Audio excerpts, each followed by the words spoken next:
কুদ্দুচ্চা কুদ্দুস কথা কইলে কিন্তু খবর আছে আমরা ডাকাত। আরে আমি তো কইতাছি আমার কাছে কোনো চাবি নাই, আমি গরিব মানুষ, ফকির মানুষ, মিসকিন। সোজা আঙ্গুলে কি উঠবো না, আঙ্গুল বাঁকা করতে হইব। রামাতে রামা রামা রামা।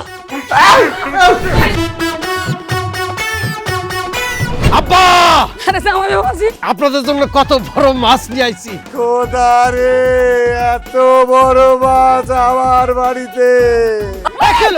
জামাই হইলে তোমরা দুইজন, মাথা হইলে একটা। আমি কার প্লেটে দিমু? আমার তো বিপদে ফেলাই দিছো।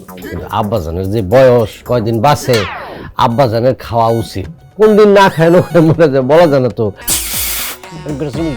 ছি ছি ছি ছি ছি, তুমি আমার নাম কইরা বাকিতে মাছ নিয়ে আইছো? লজ্জা করে না তোমার? তুমি তো জামাই নামে কলঙ্ক। এই সব কাজ পরিচিত মানুষের জন্যই করে। আমি কালকের মধ্যে বাড়ি করতেছি। তোমার মতো পোলারে আমার স্বামী বলে মানতে ঘৃণা করতেছে। তুমি কেমনে পারলা নিজের শ্বশুর বাড়িতে ডাকাইতি করতে? আমার একদম ডিস্টার্ব করবে না, ঘুমাইতে দাও। স্বামীর সাথে কেউ এই ধরনের ব্যবহার করে কত? ওরে শালা পো, আমি তো সব বুঝে গেছি। তোরই এই কাম, তোর খাওয়ানোর গোষ্ঠী কিলাই, তোর রান্নার গোষ্ঠী কিলাই। এই ফকিনীর বাচ্চা, তোকে সাহস কত? আপনার মায়ের সাথে আমি সংসার করব না। আমারও একই সিদ্ধান্ত।